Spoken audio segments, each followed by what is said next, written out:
tu es là? Regarde ta voisine ou ton voisin, dis est-ce que tu es là? Est-ce que tu es prêt à écouter les choses? Est-ce que tu es prêt à aller jusqu'au ciel?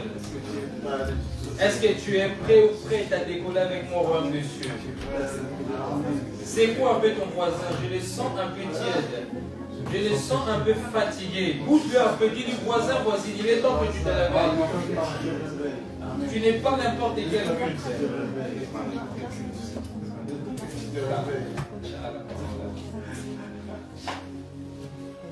Est-ce que quelqu'un est là? Amen. Ils sont tièdes. Est-ce que quelqu'un est là? Amen. Non, vous ne m'encouragez pas.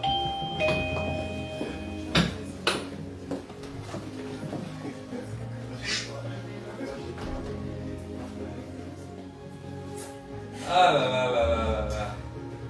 Amen. Que l'Europe soit délivrée de cette timidité-là. Que tu aies l'Europe. Vous savez ce qui active le mouvement de l'esprit? C'est le fait que le peuple est présent dans la salle qui répond. C'est le signe du Saint-Esprit. Constatez bien, souvent, je sais qu'en Belgique, il y a beaucoup de boudeurs, il y a beaucoup de charisme, même quand on dit danse pour les seigneurs.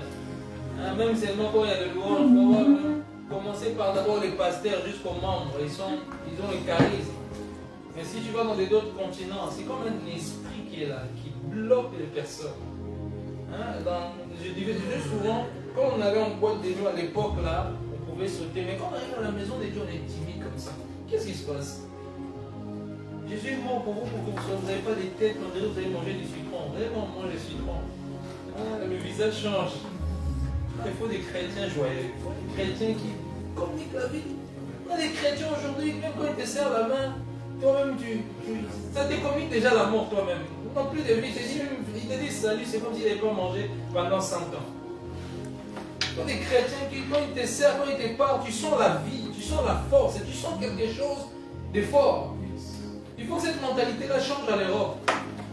Il y a des chrétiens qui sont, c'est comme s'ils viennent, c'est comme s'ils se disent, qu'est-ce que je viens faire ici? Qu'est-ce que je suis venu faire ici? Non, mais il y a un moment où on doit comprendre des réalités. Vous savez quand juste les amènes là, ça active le prédicateur d'aller plus loin. Le fait que vous êtes tiède, ça bloque même l'onction, ça bloque plusieurs choses. Amen. Amen. Les prédicateurs ne prêchent pas seuls, avec les fidèles, dans la salle. On n'est pas dans un couvent ici. Ici, on est dans la maison de Jésus-Christ. Amen. Là où il y a Christ, il y a la joie. Là où il y a Christ, il y a la paix. Là où il y a Christ, il y a l'amour, il y a la puissance et la gloire. Amen. Amen. Est-ce que quelqu'un est là? Amen. Non. Vos amens là sont. Non, c'est un homme de Dieu. Je suis un peu tiède, je veux un peu réveiller, booster un peu les gens. Est-ce que quelqu'un est là? Amen. Pourquoi on attend plus de l'autre côté là? Peut-être de ce côté-là, je pense que vous avez faim. Ce côté-là, je pense que vous êtes encore fatigué. Hein? Est-ce qu'il y a des gens, est-ce qu'il y a des hommes spirituels? Amen. Est-ce qu'il y a des femmes spirituelles? Est-ce qu'il y a des amoureux de Jésus? Ah, là maintenant ça commence à monter. Ah, je ne peux pas prêcher comme ça, les gens me regardent comme si regardaient un statut.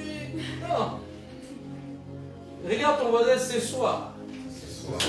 Jésus va parler. Ce soir, Jésus va communiquer des pensées. Aujourd'hui, on va prophétiser. Amen. Vous allez avoir mal à la tête. S'il y a des malades, ils seront guéris. Amen. S'il y a des malades, j'espère qu'il y a des malades. Je vous dis, ramenez-moi des malades. Hein?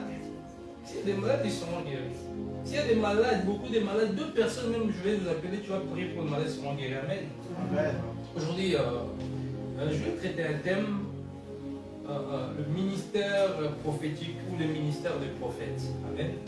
Et c'est vrai que ces temps-ci, on a eu plusieurs thèmes sur l'évangélisation, il y a eu plusieurs thèmes qu'on a traités. Hier, mon épouse a enseigné sur la sanctification, a parlé sur la sanctification, tout ça, et c'est qui viennent seulement le lundi. Hein? Je parle, c'est qui sont établis à l'église. ceux qui viennent seulement le lundi, parce que le dimanche, c'est plus l'enseignement, et le lundi, c'est plus la démonstration. Je crois qu'on va commencer des fois à changer. J'ai constaté une chose, que les personnes y fuient les enseignements. Les personnes y fuient les enseignements. Amen. C'est vrai qu'il y en a d'autres qui viennent aussi d'autres églises. Ça, eux, je comprends, mais je parle des personnes qui sont de la maison. Il faut venir les dimanches, écouter les enseignements. On grandit. Les lundis et les dimanches, ça t'équilibre. Il y a des personnes, ils disent, moi je vais seulement le lundi. Moi seulement le lundi. Bien aimé. Moi seulement le lundi, c'est là que Dieu va me parler. Les dimanches aussi, Dieu parle. La parole, l'enseignement le dimanche. Il faut être là, le bien-aimé. Il ne faut pas fouiller, il ne faut pas attendre le lundi. Je vous aime de l'amour du Seigneur. Que Dieu vous bénisse abondamment. Amen. Et ça fait plaisir de vous voir. Je m'excuse pour mon retard, bien contre-temps. Et je pense que Dieu va nous faire bien. Le ministère prophétique. Nous allons prendre le livre de Jérémie chapitre 1 verset 5. C'est un passage que Serge, tu peux me prendre Éphésiens 4 verset 11. Éphésiens 4 verset 11. Jérémie chapitre 1 verset 5. Jérémie chapitre 1 verset 5. Et Éphésiens chapitre 4 verset 11.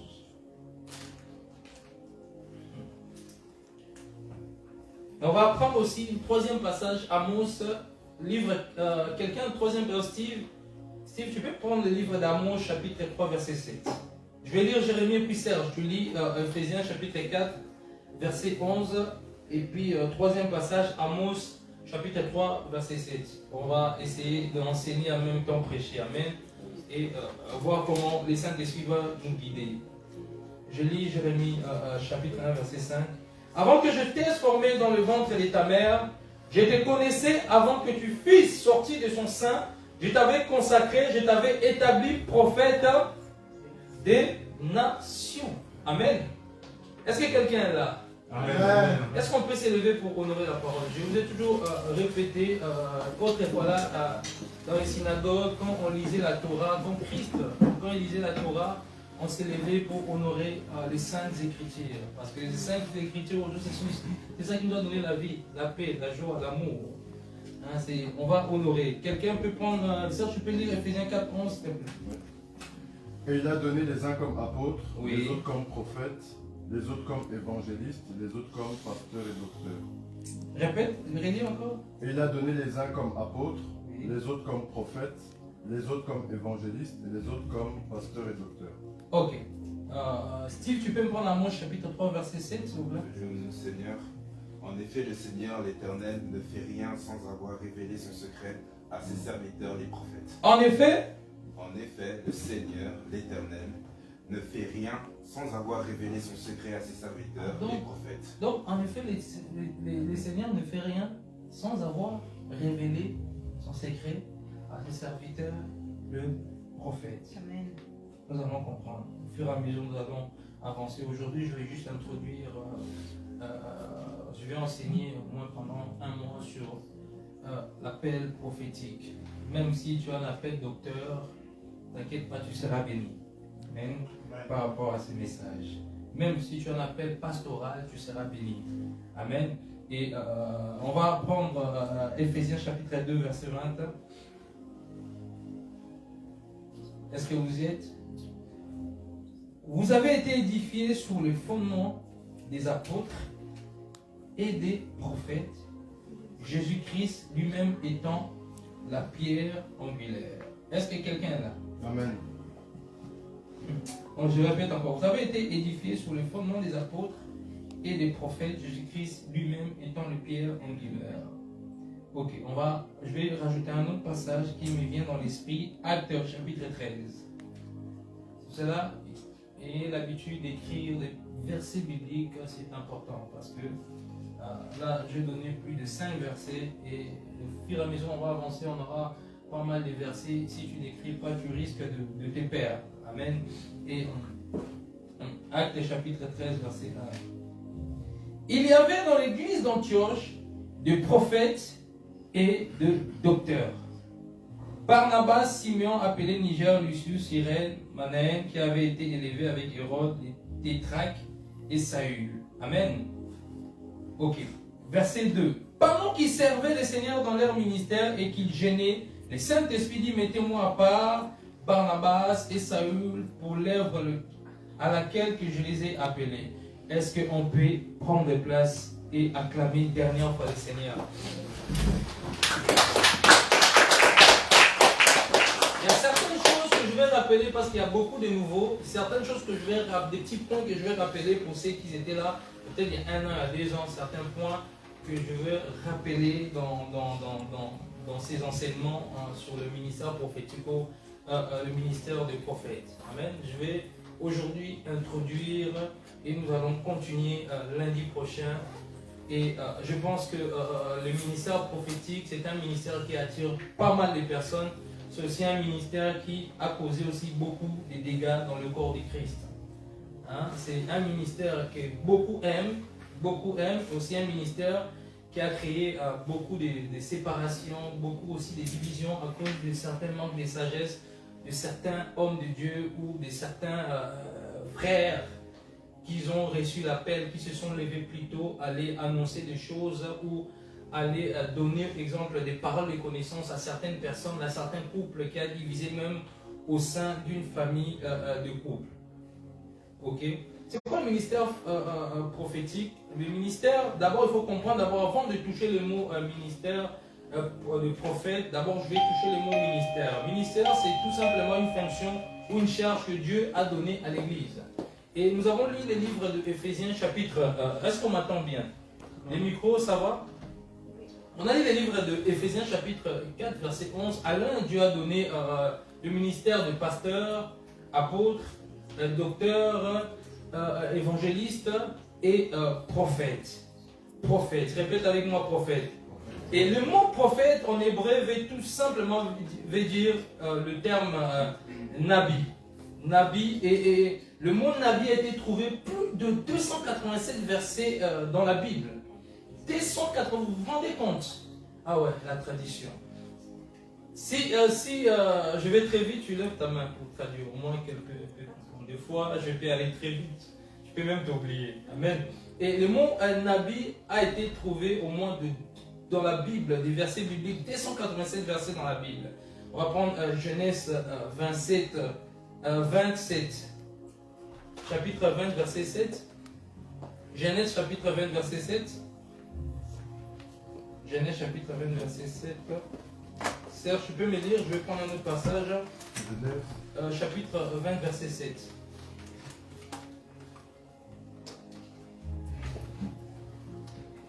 Genèse 20, verset 7.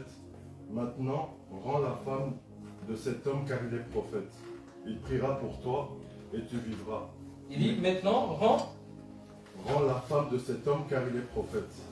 Il est prophète car il priera pour toi et tu vivras. Ok. Premier point.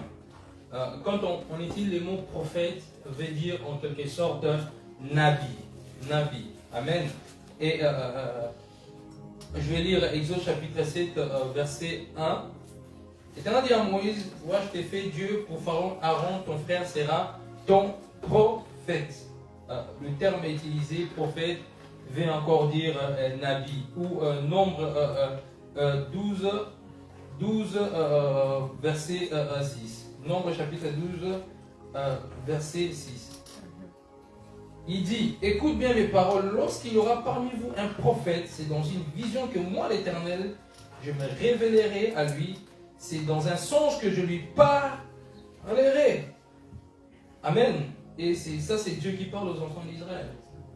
Lorsqu'il y aura parmi vous un prophète, c'est dans une vision ou dans un songe. Mais Moïse, Dieu lui parlait face à face. Donc je disais que le mot nabi a été trouvé plus de 287 fois dans le verset biblique. Dans toute la Bible, le terme prophète est plus souligné que le terme pasteur. Le mot pasteur ou le mot docteur ou le mot évangéliste. D'ailleurs même dans l'Ancien, quand on lit les Anciens Testaments, on ne parlait pas de docteurs, on ne parlait pas des évangélistes, on ne parlait pas forcément, on utilisait certains termes, berger, pasteur, mais c'était des termes rares. Mais c'était plus, ce qui révélait souvent, c'était le mot prophète, prophète, prophète, prophète, prophète. Amen. D'ailleurs, même l'Ancien Testament, vous allez remarquer que il y a plusieurs passages dans l'Ancien Testament où les chapitres de l'Ancien Testament, la plupart c'est des prophètes qui ont écrit. C'est des prophètes qui ont écrit cela. Donc le prophète dans la Bible a une place très important au niveau dans la Bible. Et Nabi, c'est un prophète, c'est lui qui écoute la voix de Dieu. Ézéchiel 3.10. Ézéchiel 3.10. Nabi. Et puis, on va petit à petit en entrer d'avancer. Est-ce que ça va jusqu'à là? Nabi, c'est celui qui écoute la voix de Dieu. Ézéchiel chapitre 3, verset 10. Ézéchiel chapitre 3, verset 3 à 10. 3, 10. Il me dit, fils de l'homme, reçois dans ton cœur et écoute de tes oreilles toutes les paroles que je te dirai. Verset 11. Va vers les captifs, vers les enfants de ton peuple. Tu leur parleras et qu'ils écoutent, qu'ils n'écoutent pas, tu leur diras, ainsi parle le Seigneur, l'Éternel. Amen. Donc, on comprend bien qu'un nabi, un prophète, c'est celui qui écoute la voix de l'Éternel et il a pour mission tout simplement de communiquer, de transmettre au peuple. Amen. Jusque-là, ça va. Est-ce que là, on me suit? Parce qu'à un moment, quand je vais décoller, j'aimerais vraiment... Je suis en train de mettre des petits fondements afin que quand je vais commencer à décoller, que tu ne sois pas perdu. Ok, donc là, le prophète, elle avait la capacité d'écouter la voix de Dieu. Souvent, ils avaient souvent les termes qu'ils utilisaient souvent, ainsi dit l'Éternel. C'est-à-dire qu'ils étaient inspirés par Dieu. Dieu leur a communiqué une pensée, Dieu leur parlait, allait annoncer sa parole au peuple, aux enfants d'Israël. La définition du prophète, c'est celui que Dieu révèle de son autorité pour communiquer sa volonté aux hommes et pour les instruire. Dieu le révèle d'une autorité spéciale, Dieu le révèle d'une onction particulière, Dieu le révèle d'une gloire spéciale, afin pas de contrôler le peuple, je cherche les termes, plutôt de communiquer la pensée céleste au peuple, de donner quelque chose au peuple, de donner une direction au peuple, de communiquer le cœur de Dieu. En réalité, le prophète devait être capable de sentir le cœur de Dieu et devait être connecté à Dieu, être près de Dieu afin de connaître la pensée de Dieu du jour, afin d'aller communiquer au peuple, les enfants d'Israël. Il devait instruire. Les prophètes sont des hommes qui ont une capacité venue de Dieu pour parler de sa part. Ils ont une autorité, une onction spéciale. Les prophètes, ils sont la bouche de Dieu pour révéler à tout moment, la pensée de Dieu, ou la volonté, ou le but de Dieu pour la nation. Et il y a une classification où il y a deux catégories. Pour comprendre d'abord, il y a deux catégories des prophètes. Selon les théologiens, comment ils ont classifié. Ça, j'ai déjà enseigné ça peut-être il y a 1 an ou il y a 2 ans. J'avais touché ce point-là. Et on parle de deux types de prophètes, deux prophètes. On parle des prophètes majeurs et les prophètes mineurs. Et on parle des prophètes majeurs, souvent peut-être quelqu'un va dire majeur parce qu'il est plus puissant que l'autre. Et d'ailleurs même dans la liste des prophètes mineurs, le prophète Élie, on ne l'a même pas placé là. Dans la liste des prophètes mineurs, le prophète Élie, on ne l'a même pas placé là. Vous allez voir, le prophète mineur, je vous ai parlé de deux catégories des prophètes majeurs et les prophètes mineurs. Les prophètes mineurs, on parle de Osée. Osée, qui devait prendre, Dieu l'avait dit d'aller prendre une prostituée, parce que les enfants d'Israël s'est prostitué. Les enfants d'Israël avaient détourné leur Dieu à l'égard de Dieu. Il y avait Jéhovah, ils avaient détourné leur regard, ils tournaient vers les idoles. Et Dieu avait dit à Osée d'aller trouver une prostituée, afin de ressentir le cœur de Dieu. C'était terrible. Bon, je ne suis pas là. Si je rentrais là, on risque encore d'aller plus loin. Après, toujours dans les types de prophètes, je vous ai dit, il y a 12 prophètes. il y a 12 prophètes mineurs. Je vais parler d'Osée. Deuxième prophète mineur, c'est le prophète Joël. C'est lui qui va prophétiser dans les derniers temps. On sait qu'on vit maintenant. Je déverserai mon esprit, vos fils, vos filles vont prophétiser. Deuxième, c'est le prophète Joël. Le troisième, le prophète Amos. Troisième type de prophète mineur, c'est le prophète Amos. Quatrième, ça va en écrit, on arrive à suivre Abdias. Cinquième, Jonas. Sixième, Michée. Septième, Naoum. Huitième, Habakkuk. Neuvième, Sophonie. Dixième, Agé. Onzième, Zacharie. Et douzième, Malachi. C'est ce qu'on appelle des prophètes mineurs. Et il y a aussi 4 prophètes majeurs. On parle de le prophète Ésaïe, celui-là qui va prophétiser sur le Messie. On parle du prophète Jérémie. On parle d'Ézéchiel. Et on parle du prophète Daniel.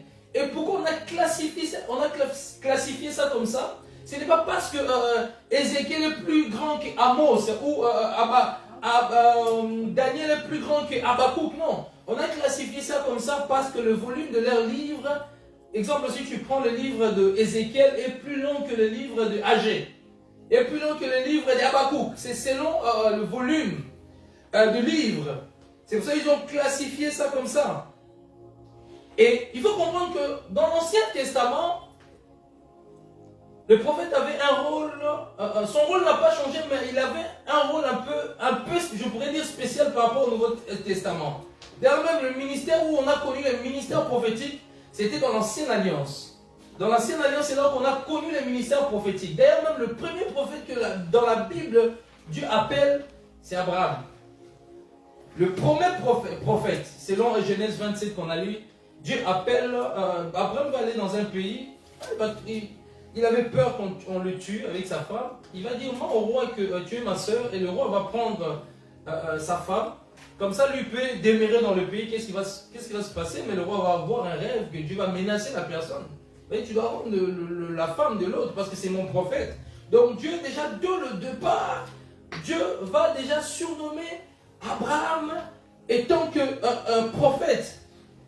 Et les prophètes dans l'Ancien Testament, ils étaient des porte-parole de l'Éternel pour Israël et pour les nations. D'ailleurs, même quand on prend déjà le prophète Samuel, vous allez constater que c'était un prophète qui était toujours près des peuples. D'ailleurs, même il faut savoir que le prophète dans l'Ancienne Alliance était établi pour la nation Israël. C'était établi pour la nation Israël. Il y avait plusieurs prophètes qui opéraient dans la nation Israël. De temps en temps, Dieu envoyait des prophètes, exemple dans la ville de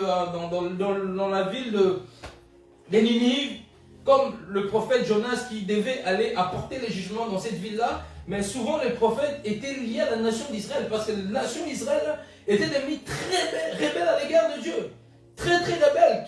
Normalement, les enfants d'Israël avaient une alliance avec l'Éternel, les armées. Leur alliance ne devait pas se prostituer, ne devait pas ramener d'autres dieux en Israël, ne devait pas faire des idoles. Exode 20, vous n'allez pas avoir d'autres dieux devant ma face, vous n'allez pas représenter des images taillées, vous n'allez pas avoir des idoles.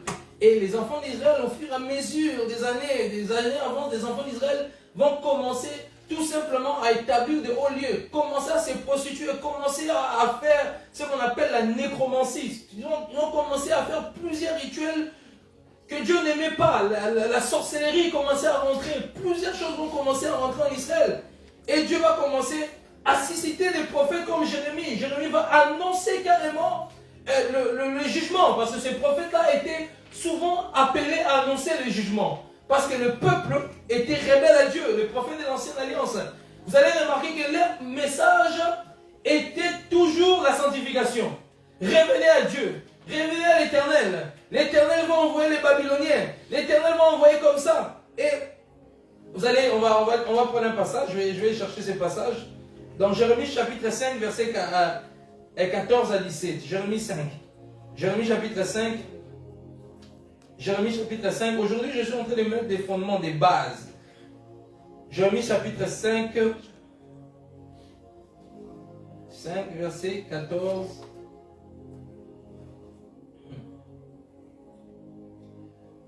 C'est pourquoi ainsi parle l'Éternel, le Dieu des armées, parce que vous avez dit, c'est là, voici je vais que ma parole dans ta bouche.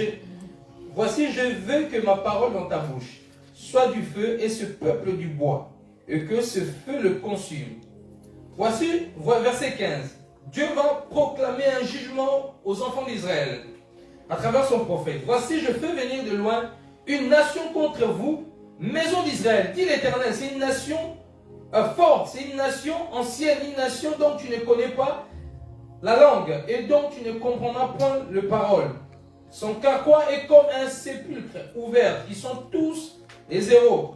Elle dévorera ta moisson et ton pain. Elle dévorera tes fils et tes filles. Elle dévorera tes brebis et tes bœufs.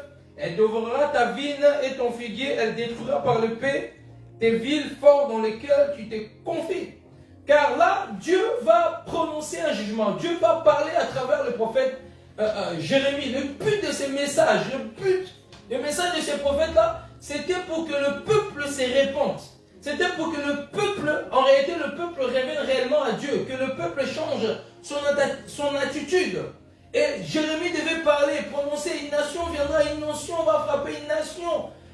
Plus loin, une nation va vous déporter, vous allez être déportés. Et il y avait toujours des messages comme ça que Dieu envoyait aux enfants d'Israël. Et ils n'écoutaient pas. D'ailleurs, même quand vous lisez au début de Jérémie, vous allez voir que Jérémie, Dieu va l'appeler. Dieu va l'appeler au ministère prophétique. Dieu va l'appeler et Dieu va dire parle. Il dit que je suis qu'un enfant. Jérémie va se mettre. Parce qu'il faut savoir que Jérémie était pas seulement prophète, il était aussi sacrificateur. D'ailleurs, même son père de Jérémie était sacrificateur. Donc il a grandi là-dedans. Jérémie va commencer à parler au peuple devant le roi. Ils n'avaient pas aimé ça. Ils allaient même, ils les cherchaient même pour les tuer. On l'avait interdit. C'était terrible. C'est le prophète qui a le plus souffert dans la Bible. C'est pour ça qu'il a écrit même les livres des lamentations, parce que c'était compliqué pour lui.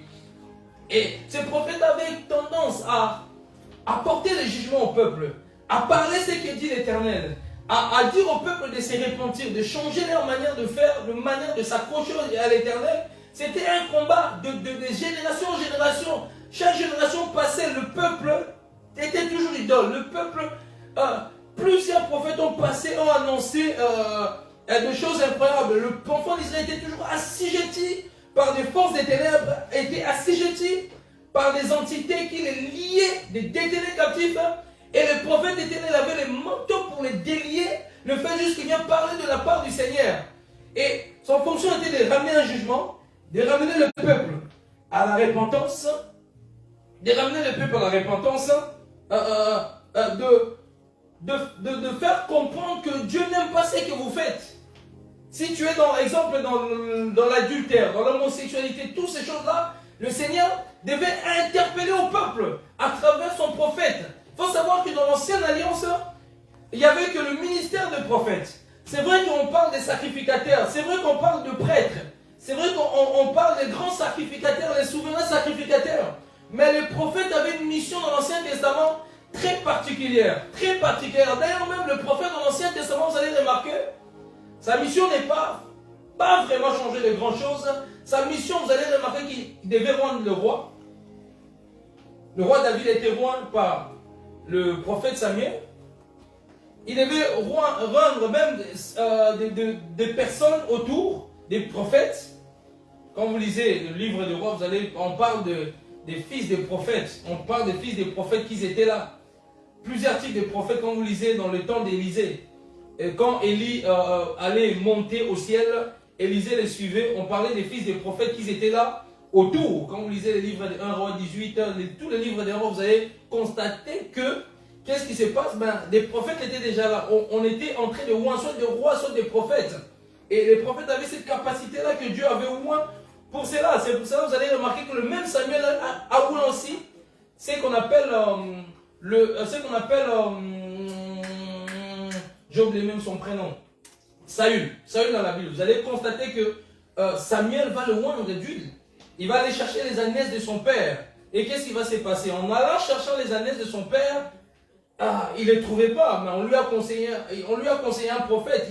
C'est là qu'il va aller monter voir le prophète. Parce que quand le prophète venait dans la ville, parce qu'il y a une chose que vous devez savoir dans l'Ancien Testament, le prophète était hors du peuple. Parce que pourquoi hors du peuple? Tout simplement parce que, en fait, le fait qu'il était mélangé avec le peuple, il allait avoir des sentiments charnels. Hein, il était toujours en écart du peuple, qui devait être loin du peuple, plus loin que le peuple. Quand il revenait avec ainsi dit l'Éternel. Il devait faire la différence entre le peuple et Dieu. Il était l'intermédiaire entre Dieu et le peuple. Et c'est là que vous allez remarquer que quand Samuel quittait, venait toute la ville autour, devait venir voir Samuel parce qu'il devait faire des sacrifices des animaux. À l'époque, il y avait encore des rituels de sacrifices des animaux. Et le prophète avait vraiment un rôle très spécifique à l'époque.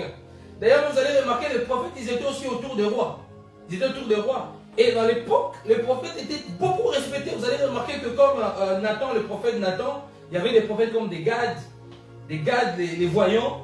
Il y avait des prophètes comme Nathan. Il y avait plusieurs types de prophètes qui étaient là, qui étaient autour du roi. Le roi David, il y avait le prophète Nathan, qui était autour du roi David. Même quand le roi David a péché, le prophète est venu lui interpeller, lui parler. Il avait une mission très particulière. Il était là à côté du roi. Il devait communiquer la pensée à côté du roi.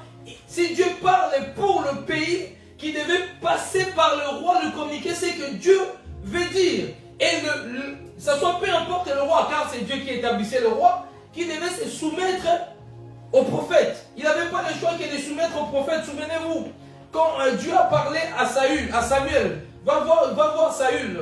Dieu lui d'aller exterminer tout un pays, de laisser rien. Saül va aller, son cœur commençait déjà à se révéler. Vous allez, qu'est-ce qu'il va faire? Il va exterminer, va laisser certains animaux et le roi. Et Samuel va être fâché par rapport à cela, parce que Dieu avait communiqué quelque chose que le roi n'a pas respecté. Donc le prophète était le soutien. D'une part, le soutien du roi était l'aide d'une nation. Regardez ce qu'on appelle les prophètes à l'époque. Ézéchiel chapitre 3 verset 17. Ézéchiel chapitre 3 verset 17. Est-ce que vous êtes là? Amen. Ézéchiel chapitre 3 verset 17. Ok. Fils de l'homme, je t'ai établi comme sentinelle sur la maison d'Israël.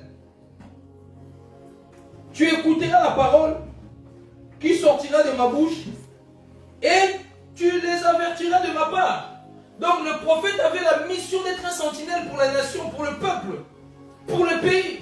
Son rôle de prophète était quelqu'un qui devait prier, qui devait passer les temps dans la prière, qui devait passer les temps à jeûner, qui avait la capacité de se retirer et de parler avec Dieu afin de descendre, de communiquer la pensée de Dieu. Est-ce que quelqu'un est là? Amen. Il faut aimer l'enseignement. Amen. Hein? Vous aimez trop la prédication. Hein? L'enseignement, ça fatigue. Hein? C'est bien. Ça rentre très bien.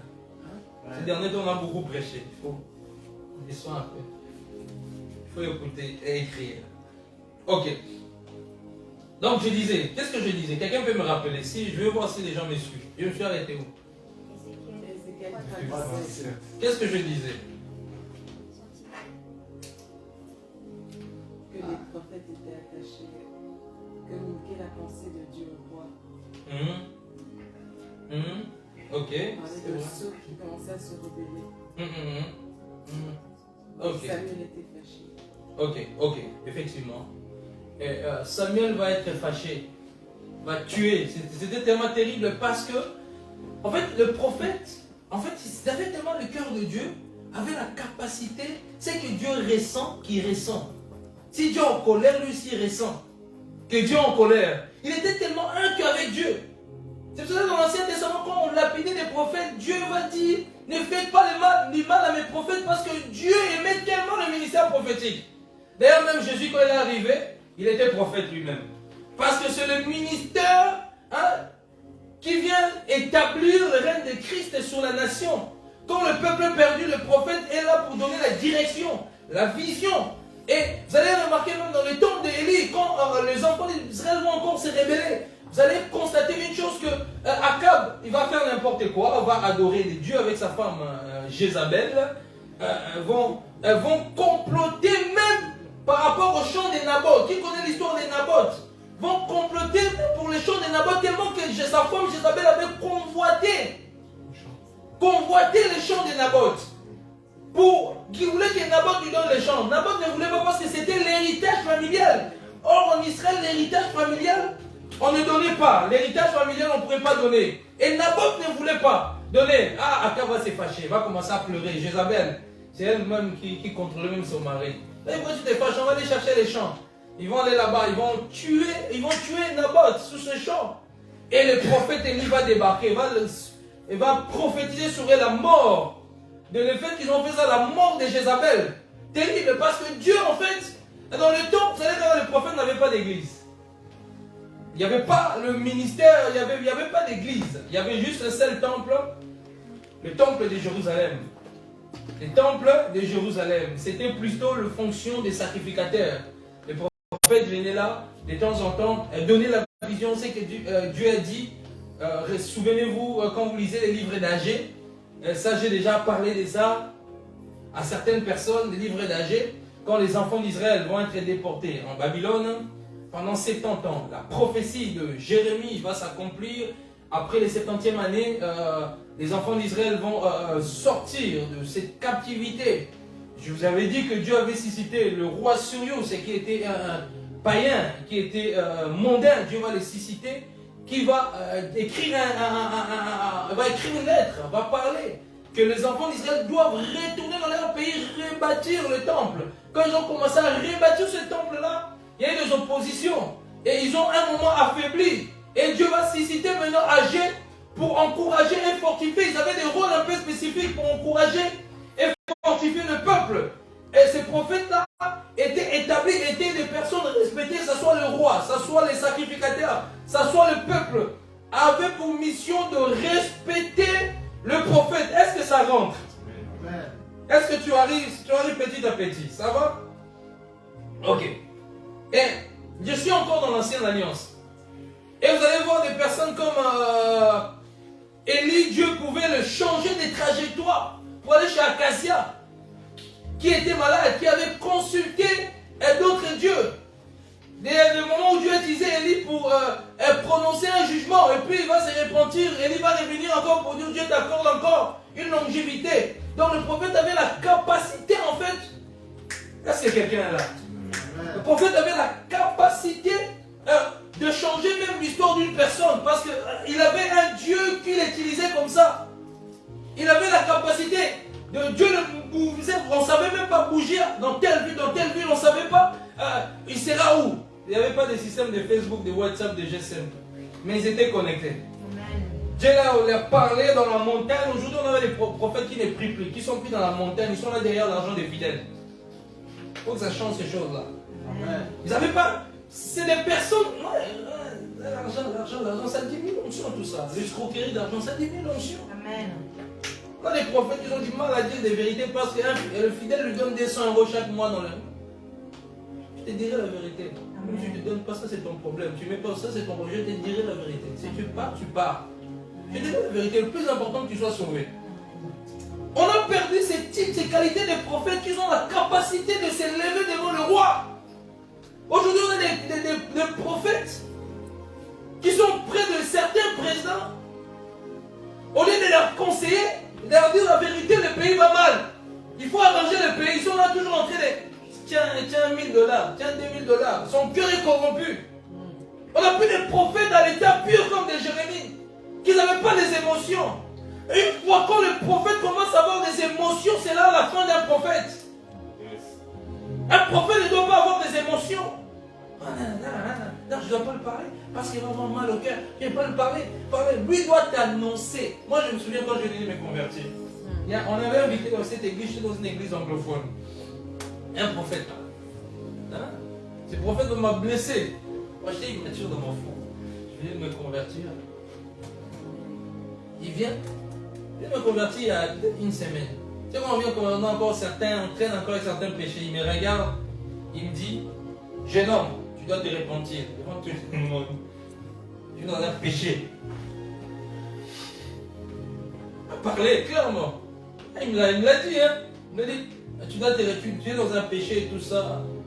J'ai essayé de comprendre, tu vois. Sinon, ça t'a touché, tellement ça t'a marqué, tu viens, tu poses la question.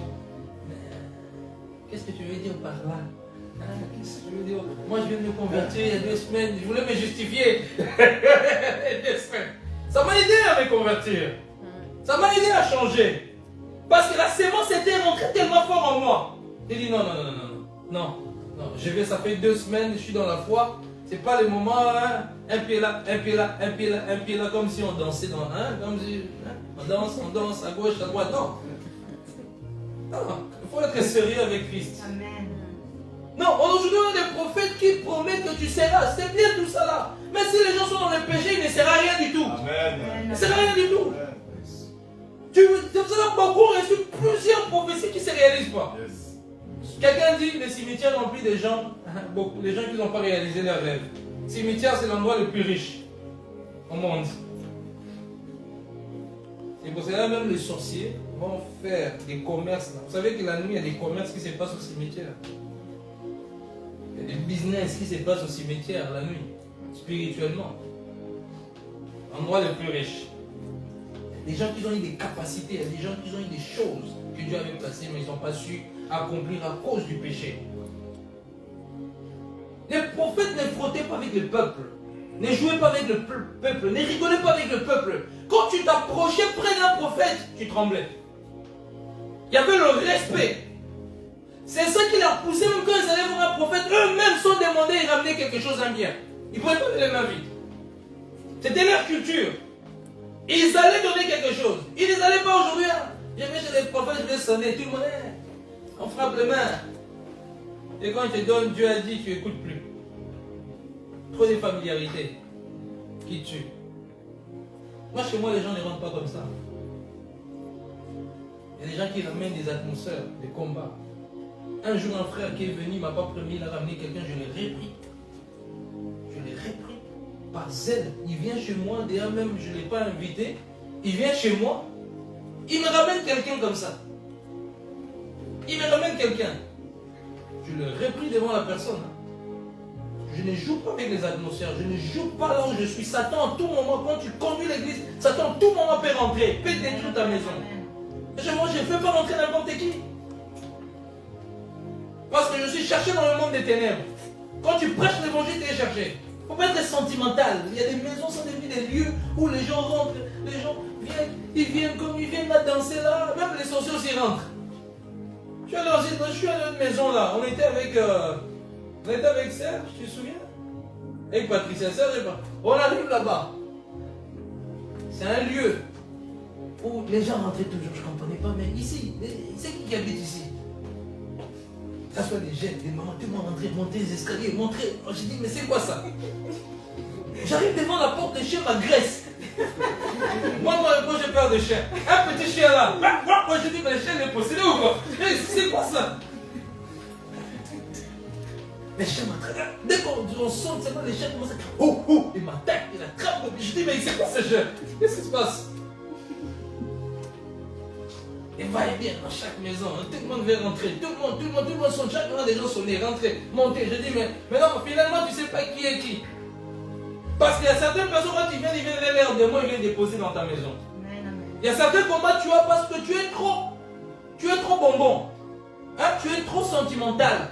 Tu confonds l'amour et les sentiments. Les sentiments, ça ment, ça tue. Surtout quand tu es appelé au ministère, tu ne dois pas marcher dans les sentiments. Tu ne dois pas marcher dans les sentiments. Les sentiments vont détruire le ministère. Beaucoup de personnes ont détruit le ministère de Jésus. Jésus va leur demander des comptes. Parce qu'ils ont tellement marché dans les sentiments. Dieu les a donné les membres. Ils ont marché tellement dans les sentiments. Et ils ont détruit le ministère. Ils ont tué le ministère. Et comme je vous ai dit la fois passée, tellement dans les sentiments. Ah, quelqu'un vient et donne 100 000 €. Le femme et le pasteur, le pasteur et sa femme, bagarre. L'église est divisée. L'argent. Trop de sentiments. C'est une piège quand tu es un ministre de Dieu. Tout l'argent, on n'accepte pas. Amen. Tout l'argent, on n'accepte pas. Parce que des fois, ça t'envoie des personnes pour te communiquer l'argent. Pour te détruire. On peut t'envoûter avec l'argent. Le fait, c'est un point de contact. Amen. Le fait que quelqu'un te donne l'argent comme ça. Là, c'est... je vois des liasses d'argent. Ah, Dieu m'a béni. Dieu t'a béni d'où? Dieu m'a béni, il faut voir. Il faut discerner. Amen. Un prophète ne touche pas n'importe quoi. Amen. Yes. Oh, on m'a envoyé en Canada là-bas. À Bukavu là-bas au Congo. On m'a envoyé $2000. Vous savez, tu sais, quand tu n'as pas touché certaines sommes, quand on te l'envoie comme ça. Il faut être calme. Il faut réguler d'abord, réfléchir et prier. Amen. Il y a de l'argent, c'est des cadeaux empoisonnés. Pour te toucher, c'est une porte d'ouverture dans le monde invisible. Travailler dans le monde, on n'arrive pas à t'avoir avec des femmes, on n'arrive pas à t'avoir. On va utiliser l'argent. L'argent. Un prophète ne doit pas s'abaisser par rapport à l'argent. Amen. Je dis souvent, même si les personnes dans l'église, parce qu'il y a des personnes qui commencent à aider l'église, ils veulent que même ton message change. Oh, est-ce que tu pourras prêcher comme ça? Si ça ne marchera pas. Si tu n'es pas d'accord, tu prends la porte. Celui-là qui me donne les messages, c'est le Saint-Esprit, ce n'est pas les membres. Amen. Tu n'es pas d'accord, tu prends la porte, tout simplement.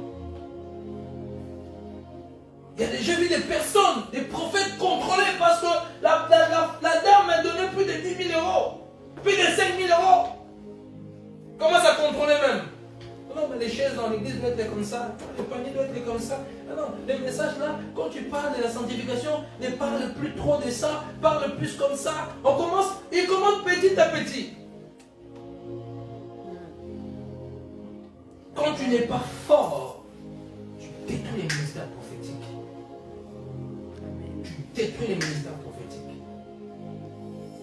Et les prophètes de l'Ancien Testament, c'est les personnes qui n'avaient ni sentiment. Vous allez voir un homme comme Élie, bizarre. Bizarre un homme, il apparaît comme ça. Il provoque la famine, il bloque la pluie, il était bizarre, les prophètes sont bizarres. Des fois, ils ont des caractères bizarres, si tu ne comprends pas, tu risques de lui faire mal à la tête et fâché. Parce que son humeur change. Toi, des fois, il rigole avec toi, un moment, il ne rigole pas avec toi. Amen. Toi, tu ne comprends pas, il est connecté ailleurs. Mais toi, tu ne comprends pas, tu dis, il est fâché, il ne veut pas me parler, tu commences à râler. Des fois, il te parle brusquement, tu ne comprends pas, c'est Dieu qui est en train de passer. Toi, tu ne comprends pas. Toi, tu prends trop à la légère. Tu crois que c'est... Ouais, il m'a parlé mal. Il m'a parlé... Mais c'est Dieu qui est en train de passer par là pour te tailler. Amen. Et il sort nulle part. Déclare un peu de pluie. Qui l'a envoyé? Il sort de nulle part lui-même. Il va déclarer quelque chose. Il va déclarer la famille. D'ailleurs, même il a oublié qu'il avait déclaré la famille. Il n'y avait plus rien à manger. Il était obligé d'aller... Il a déclaré la famille, même ça lui a attaqué lui. Qu'est-ce qui s'est passé? Lui-même, il n'avait pas mangé. Il va se retrouver dans la Torah pour aller... Dieu n'avait pas le choix de l'envoyer des corbeaux pour le nourrir. Il y a un moment, Dieu a dit, bon, ça suffit. Hein? Va chez la femme là, de Serepta, pour manger là-bas. Parce qu'il avait déclaré quelque chose. Des prophètes comme ça. Des prophètes comme Élie, c'était des personnes bizarres. Ils étaient dans la montagne. Tu ne le voyais pas rare, tu le voyais rarement. Et quand on vient les chercher pour l'arrêter, homme de Dieu, il dit si je suis un homme de Dieu, le fait de sang. Les prophètes de l'Ancien Testament, ça ne jouait pas. Aujourd'hui, on joue avec les poètes, papa prophète, profa. Moi, je déteste ça, on m'appelle profa. Je suis pas ton ami, profa. Surtout chez les Congolais, on aime bien profa, évangile, on aime bien couper, évangile. Non, mais on rajoute, mais il y a profa. Même les Congolais, ils aiment toujours déformer des choses, toujours rajouter, toujours un plus. C'est quel esprit ça?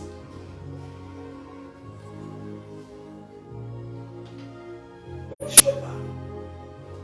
Quand il déclarait quelque chose, ça arrivait. Les prophètes, ils déclarent quelque chose, rien, vide. Vous attendez 50 ans, 1000 ans, rien. Il déclare dans le vent, parce que le péché est rentré. L'une des choses qui fait crouler le ministère prophétique quand le péché commence à rentrer. Ta prophétie, elle ne s'accomplit plus. Elle est bloquée. L'une des choses qui accomplit ta prophétie, c'est ta consécration.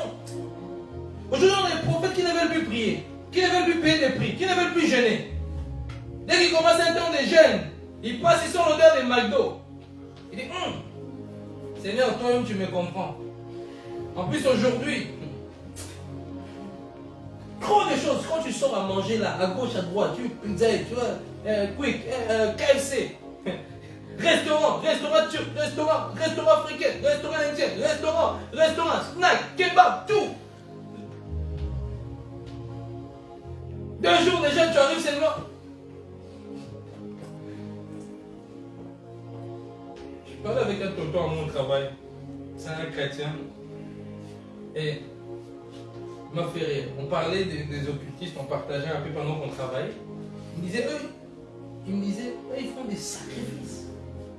Il y a des gens qui, pour devenir milliardaires là, dans l'air loge, là, ils font des 40 jours de jeûne. Sans manger, sans boire. Mais les chrétiens, seulement 2 jours, seulement, ils commencent à souffler, Seigneur. Tu ne peux pas être grand si tu ne jeûnes pas. Amen. Tu ne pries pas. C'est vrai qu'il y a la grâce. Oui, la grâce est là. Mais la grâce est accompagnée dans la vie des prières des jeunes. Tu fais le ministère prophétique, mais tu ne veux pas prier. Ce qui te maintient dans la sanctification, c'est la dimension de la prière. C'est la dimension de la prière des jeunes. Ça fait quoi? Ça te brise totalement. Et quand ça te brise, même tes capacités, l'appel commence à se manifester. Aujourd'hui, tu veux, je suis prophète, Dieu t'appelle. Je suis prophète. Prophète d'où? Des canapés? Ça demande un temps de prière, un temps d'appel capable. On est plus sur Facebook.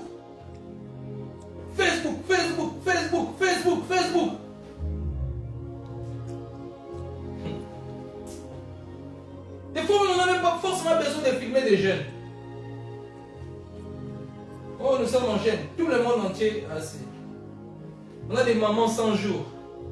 On le connaît déjà au pays, il s'appelle maman 100 jours parce qu'elle a fait 100 jours. Tout le monde dit maman 100 jours. Prophétesse 100 jours. Parce qu'on sait qu'elle a fait 100 jours de jeûne. C'est dans le secret que Dieu se révèle. C'est dans l'intimité que Dieu se révèle. Ce n'est pas en public. Le plus grand homme qui sont impactés des grands prophètes, ils étaient toujours en secret. Le réveil arrivait parce qu'ils étaient dans l'intimité dans la Pentecôte. On ne se réveille pas, on a mangé, on a mangé quelques fruits, on a mangé, je ne sais pas, tu as mangé des biscuits, tu te réveilles, je suis prophète. Prophète des nations, non, ça prend du temps. Dieu te taille, Dieu te forme. Il y a des dégâts dans cette génération. Il y a des dégâts à cause de cela. Dieu prend le temps avec toi, Dieu t'aiguise, Dieu te travaille. C'est pas parce que tu as fait la théologie. L'appel je vais choquer quelqu'un. L'appel de quelqu'un ne dépend pas parce que tu as fait la théologie. L'appel, c'est Dieu qui appelle. Yes. Dieu a appelé Jérémie. Hein? Dieu n'a pas dit Jérémie va faire la théologie pour devenir pasteur, pour devenir prophète. Dieu t'appelle. Maintenant, si tu veux t'instruire, ça c'est toi. Un prophète, c'est l'œil de Dieu. Il a la capacité de voir. Il a la capacité de comprendre des choses. D'être intime avec Dieu afin de recevoir les rêves de l'Éternel. On voit dans le Nouveau Testament. En fait, les prophètes de l'Ancien Testament, il n'y a rien vraiment qui a changé. C'est juste que dans le Nouveau Testament, on dit que l'Église a été édifiée par le fondement des apôtres et des prophètes. Dans l'Église d'Antioche, on parlait, il y a des prophètes, des nabis, des prophètes et des docteurs. Donc, dans le Nouveau Testament, tout simplement, le prophète a plus ce rôle d'édifier l'Église dans la parole d'abord. C'est d'abord le ministère de l'enseignement. Dans l'Ancienne Alliance, on n'enseignait pas forcément. C'était plutôt des messages. C'était plutôt, on guidait le peuple. Prenons l'exemple de Moïse. Moïse n'a pas enseigné forcément le peuple. Asseyez-vous, commencez à les enseigner la Torah. Comment? Moïse a commencé à recevoir, donner au peuple, nous devons faire ça. Nous devons quitter l'Égypte. Nous devons aller dans le désert. Nous devons aller dans les terres de Canaan. Parce qu'il recevait quelque chose. Il était plutôt un leader. Dans les temps de l'Ancien Testament, les prophètes travaillaient seuls. Il était le seul leader. Mais dans la Nouvelle Alliance,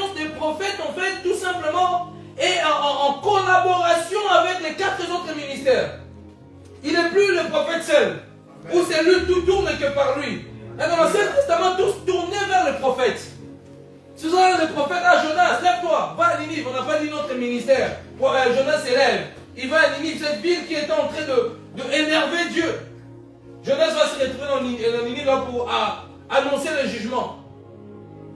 Des prophètes comme d'Amos, des prophètes comme d'Agé, des prophètes comme d'Abakouk, des prophètes comme de Joël. Dieu va se révéler à eux. Ils étaient individuels. Ils travaillaient individuels. Les Samuel, ils étaient individuels. Quand Dieu a appelé Samuel, il était seul. Quand Dieu a appelé Jérémie, il était seul. Quand Dieu a appelé Abakouk, il était seul. Quand Dieu a appelé Osée, il était seul. Quand Dieu a appelé Malachi, il était seul. Mais dans le Nouveau Testament, le prophète travaille encore.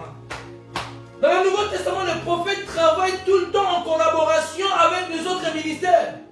Il est d'abord, premièrement, établi dans l'Église. Dans l'Ancien Testament, il est établi dans la nation. Dans le Nouveau Testament, il est établi d'abord dans l'Église. Il édifie dans l'Église. Il enseigne dans l'Église. Il prêche dans l'Église. Pour édifier le corps du Christ. Avant, le prophète devait recevoir à la base d'une prophétie. Mais depuis que Jésus-Christ est venu mort à la croix, le prophète maintenant doit apprendre à enseigner le peuple. C'est depuis directement ainsi dit l'Éternel, parole de connaissance. Donc, c'est que tout simplement, le prophète doit d'abord lire la parole, doit maîtriser les saints écrits, doit apporter les écrits au peuple, doit encadrer le peuple. Le prophète dans le Nouveau Testament a pour but de préparer l'épouse à l'enlèvement. Ça, c'est le but de ce ministère, de préparer l'épouse à l'enlèvement du Christ, qui arrive bientôt. Après le reste, quand on parle de prophète, le ministère d'un prophète, on parle aussi, il y a le ministère qui est en fonction de l'enseignement, d'édifier le peuple, mais on parle aussi le don. Le don, il faut faire la part la chose entre le ministère prophétique et le don de la prophétie. Le don de la prophétie accompagne toujours le prophète. C'est vrai qu'il accompagne tous les 5 ministères, mais le don de la prophétie chez le prophète est beaucoup plus poussé. Parce qu'il est même lui-même le don. Il est un prophète dans une nation, il est un signe pour la nation. Il est un signe pour la nation, le prophète. Il parle. Il intercède. C'est l'intercesseur numéro 1. Tu ne peux pas être prophète et tu n'es pas intercesseur. Amen. Tu peux être prophète, tu n'es pas intercesseur. Tu es prophète d'où? Tu n'intercèdes jamais. Tu n'as pas l'amour d'âme. Un prophète doit avoir l'amour d'âme. Jésus était le plus grand prophète de tous les temps.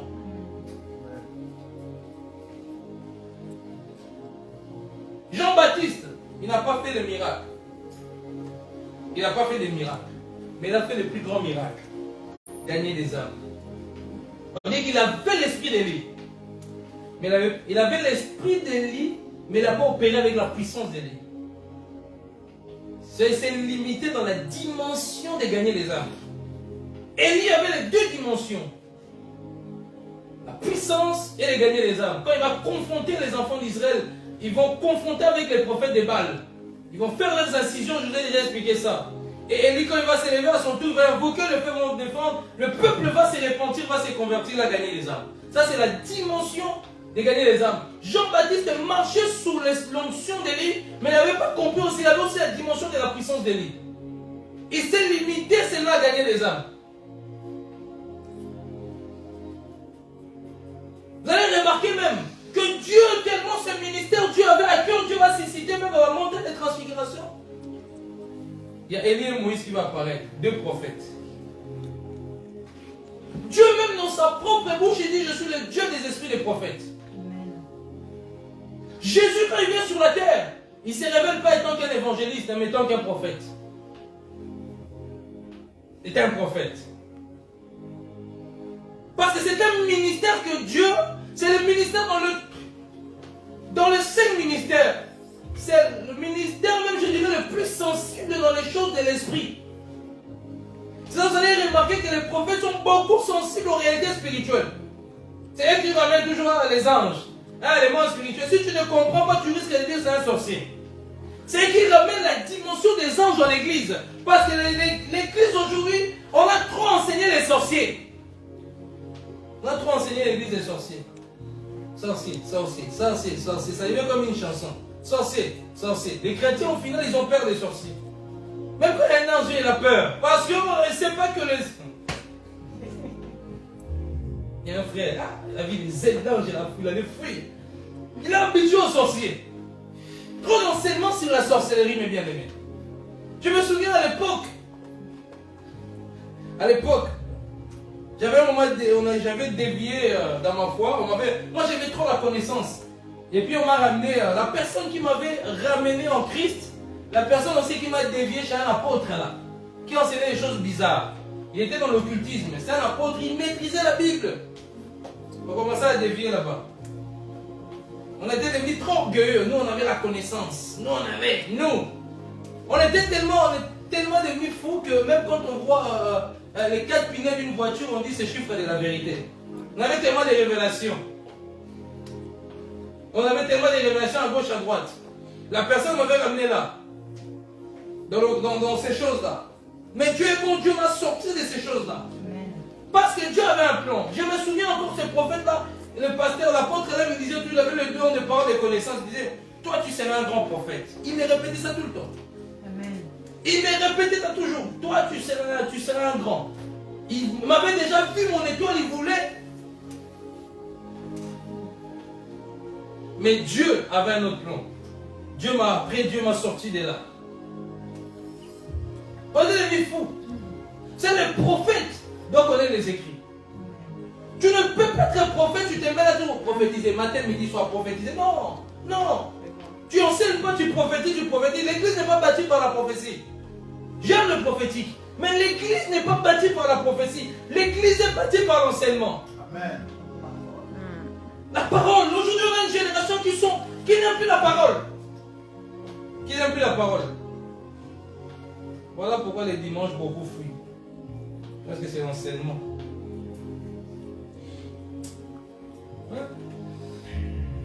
On se réveille un peu. Amen. Regarde ton voisin, lui, réveille-toi. Réveille-toi. Réveille-toi, toi qui dors. Réveille-toi entre les morts. Et Christ va t'éclairer. Tu dois quitter ton sommeil spirituel. Tu dois quitter ton confort. Et tu as un grand plan pour ta vie. Mais le problème, c'est quoi? Le problème, parce que tu ne veux pas plus te consacrer. Paye les prix dans les jeunes. Il ne faut pas seulement attendre que les pasteurs doivent payer les prix. Si maintenant vous avez des églises de pasteurs qui n'aiment pas gêner, oui, je connais ça, les hommes de Dieu qui n'aiment pas gêner. Donc si les hommes de Dieu ne gênent pas pendant un an, l'église aussi ne va pas gêner parce que les pasteurs n'ont pas mis un programme. Aujourd'hui, jeûne des 40 jours. Si le pasteur 2 heures il ne jeûne pas, les membres aussi ne vont pas gêner. C'est triste. C'est triste.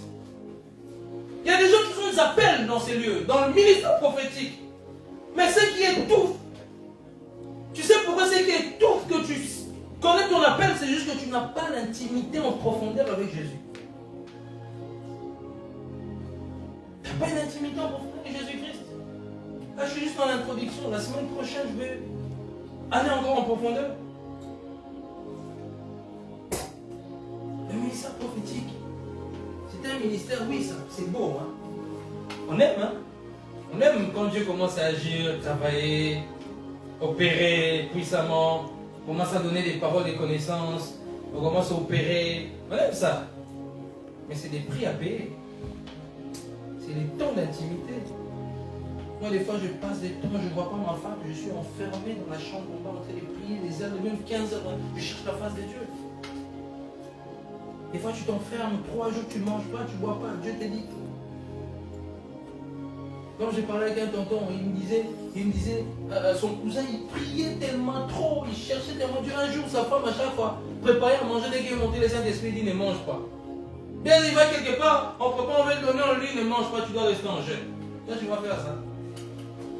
Ou le matin, tu as jeûné, il arrive à 18h, tu as déjà lavé les mains. Tu as bien nettoyé tes mains. Tu as préparé déjà la sémoule. Tu as préparé le poulet. Hein? De l'eau. Tu as dit, quand 18h arrive, je vais manger. Et puis au moment où tu t'assis sur la chaise, le Saint-Esprit te dit, mets-la à côté, reste en jeûne jusqu'à demain. Tu vas dire, Satan, quitte là. C'est C'est comment quand tu n'as pas mangé du matin jusqu'au soir. Et que la nourriture est là, plus ça sent bon. Surtout quand on mange la nourriture, ça sent bon. Même ce que tu n'aimes pas, tu commences à aimer. Tu commences à aimer ce que tu n'aimes pas. Ça devient bon. Hein, tout devient bon. Même ce que tu ne mangeais pas, tu vas manger. Il me disait, le Saint-Esprit, un jour, le frère, il va chez lui. Pendant qu'ils allaient manger, qu'est-ce qui se passe? Le Saint-Esprit lui dit, tu ne manges pas. Imagine-toi. Moi, ça m'a déjà arrivé à l'époque. Mais la nourriture, je venais de jeûner, j'étais fatigué. J'ai encore une conviction que je ne dois pas manger. Je dis, quitte-la. Quitte-la. Plus tard, j'ai compris que c'est le Saint-Esprit. Tout le monde veut le ministère prophétique. Même les pasteurs veulent le ministère prophétique. Même les docteurs. Le prophète n'est pas plus grand qu'un apôtre. L'apôtre n'est pas plus grand qu'un prophète. Le prophète n'est pas plus grand qu'un docteur. Ou un évangéliste ou un pasteur. Chacun a reçu sa grâce. Il n'y a pas de plus grand. C'est vrai que le ministère prophétique ou apostolique, ça paraît un peu plus puissant d'une manière, non? Mais les évangélistes, ils opèrent puissamment aussi. On a eu des Catherine Kuhlman, c'était une évangéliste. Soit les gens là, prophète. Il y a des pasteurs qui opèrent très puissamment. Il y a des docteurs qui opèrent très puissamment. On ne fait pas. Il y a des personnes là, Dieu l'appelle au ministère d'évangéliste ou de docteur. Il commence à négocier avec Dieu. Ah, Seigneur, vraiment, moi je veux seulement le ministère prophétique. Il commence à négocier. Moi je veux seulement voir des détails. Je veux seulement voir des numéros. C'est la confusion totale. Aujourd'hui, on établit les gens par erreur. Il est docteur, on l'établit apôtre. Il est pasteur, on l'établit prophète. Il est évangéliste, on l'établit berger. Confusion totale dans le corps du Christ. Des désordres total. Et l'une des choses que Dieu aime, révéler ses secrets à ses serviteurs. Dans l'Ancien Testament, ce passage d'Amos, c'est dans l'Ancien Testament, Dieu révélait qu'au prophète. Dans le Nouveau Testament, Dieu révèle à tout le monde. Même toi, tu es dans la salle, Dieu peut te révéler son secret si seulement tu es intime. Amen. Parce que dans le Nouveau Testament, il y a la grâce prophétique qui est répandue dans l'Église. Dans l'Ancien Testament, il n'y avait pas la grâce prophétique chez le peuple. Mais dans le Nouveau Testament, la grâce prophétique est pour tout le monde. Donc, ça veut dire que tu vas voir même quelqu'un dans la salle peut prophétiser. Il n'est pas prophète forcément, mais il peut prophétiser. Quelqu'un qui vient de se convertir il y a 2 semaines, il peut te donner des paroles de connaissance. C'est vrai que chez le prophète, c'est beaucoup plus poussé parce que c'est son appel. C'est comme un docteur et un enseignant. L'enseignant est beaucoup plus poussé que quelqu'un qui a le ministère prophétique. Quelqu'un qui a le ministère prophétique, vous allez voir, il va te révéler des choses spirituelles. Il aime beaucoup les choses spirituelles. Il se sent, il peut te parler de la sanctification, mais il aime beaucoup des choses de l'esprit. Il vous ramène dans la dimension d'esprit. Il vous ramène à voir. Quand je faisais des réunions, quand j'étais encore à la maison, des gens venaient, voyaient des anges, voyaient le ciel. Steven là, il peut vous dire.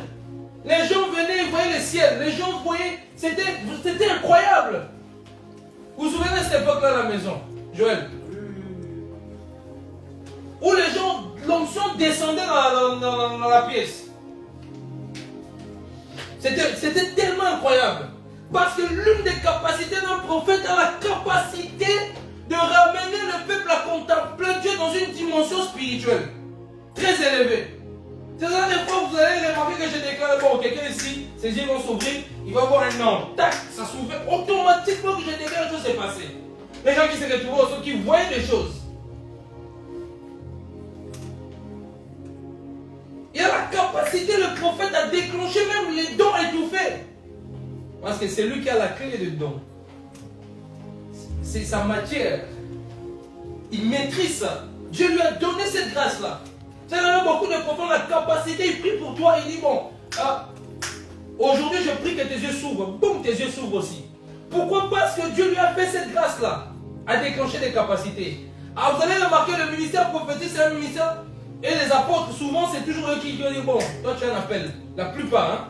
Ça peut arriver, un pasteur aussi peut voir, mais c'est vraiment rare. C'est souvent les ministères prophétiques, vous allez voir, vous allez dire, bon, Dieu me montre que tu as un appel évangélique. Dieu me montre parce qu'ils sont tellement en connexion avec le ciel. Quand je parle de la connexion, parce que Dieu les a mis un don très aiguisé. Quand tu es appelé au ministère prophétique, l'une des choses que Dieu va te demander, premièrement, jeûne. Deuxièmement, prie. Troisièmement, vis dans la sanctification. Quatrièmement, développe la dimension de l'enseignement, de la révélation de la parole. Cinquièmement, sois sensible à l'esprit. On ne peut pas avoir des prophètes qui ne sont pas sensibles à l'esprit. La Bible dit que c'est poussé par l'esprit que les hommes ont prophétisé. Si tu n'es pas sensible à l'esprit, tu risques de faire n'importe quoi. Dieu dit A, toi tu dis B. Dieu prophétise B, toi tu prophétises C. Et ça crée quoi? Des désordres. Dieu m'a dit en désordre dans le corps de Christ. Dieu m'a dit. Les trop de Dieu m'a dit, à cause que les personnes sont encore immatures. Par les émotions. Par les sentiments. La semaine prochaine, on va voir quelques dimensions, comment les gens travaillent dans le prophétique. On va enseigner sur ça. Même sur la voyance. On va faire la part des gens entre la voyance du monde et la voyance au niveau du christianisme. L'une des choses, tu ne peux pas, hein, si Dieu t'appelle un ministère, peu importe, première chose Dieu va te demander, c'est la sanctification. Amen. C'est la sanctification. Tu ne peux pas venir ici. Hier, tu étais dans la masturbation. Hier, tu étais en boîte de nuit, tu te lèves. Ainsi dit l'Éternel. C'est un esprit de python.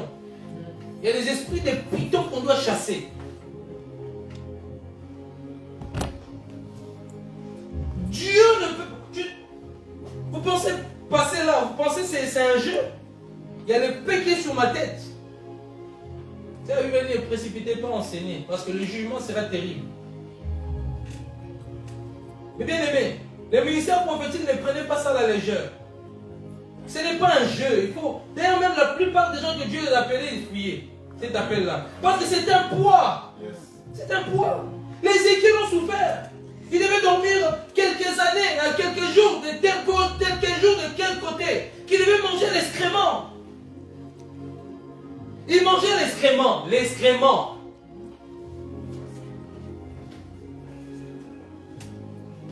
Ils mangeaient les excréments. C'est terrible. Ézéchiel, qui devait parler aux nations israéliennes, les Israéliens, ils étaient têtus. Toi, si on te dit ça, tu vois, c'est terrible, hein? Les Israéliens, ils étaient nus. C'est terrible, lisez la Bible. Dieu leur demandait des choses compliquées. Oh, Dieu leur demandait des choses compliquées. Ce n'est pas tu te réveilles comme ça, je ne sais pas quel film tu as regardé, Superman qui vont la nuit, et puis tu te réveilles. Dieu m'a dit que je suis prophète. Frère, sœur, c'est le combat qui est derrière ce ministère. Des réalités.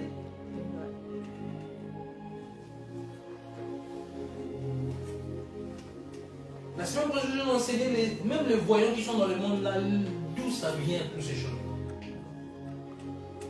Le prophétique est vaste. Et vaste, c'est un terrain vaste. Le monde spirituel est tellement vaste. Des fois, tu ne vois pas quand tu prophétises qui t'inspire le message. Si tu n'es pas en connexion avec le Dieu des esprits des prophètes, tu vas croire que Dieu te parle, mais ce n'est pas Dieu. Parce que dans le monde spirituel, si tu n'es pas sensible, un prophète doit apprendre à prier avant d'exercer le ministère. Parce que s'il prie moins, il est dans le péché, il peut monter là. On peut dans la spiritualité changer un message, de communiquer un autre message. Non, ils le font. Tu vas voir que quand tu prophètes, des fois, il y a des pensées qui viennent. Mais pourquoi tu arrives à canaliser? Parce que tu as beaucoup prié, parce que tu as une crainte de l'Éternel. Ce qui fait que le message vient, d'autres messages viennent. Demande à ceux qui prophétisent. Des fois, il y a plusieurs messages qui viennent. Parce qu'on veut changer la voix de Dieu, te donner notre voix. Ça veut dire que quelqu'un va prophétiser, va taper à côté. Parce qu'on a mis à côté la voix de l'Éternel, l'autre voix qui a pris dessus.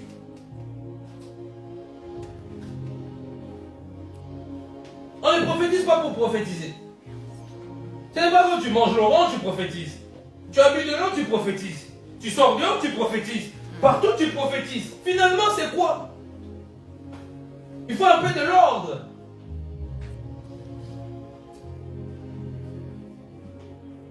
C'est pas un jeu le prophétique. Ça détruit des vies si tu n'es pas sage. Ça détruit des vies. Il y a des personnes qui ont détruit des familles comme j'ai dit tantôt. Oh, Dieu me dit, ce n'est pas ta femme. Ce n'est pas ton homme. Tu dois quitter l'homme que tu vis avec là, vous êtes mariés, va là-bas.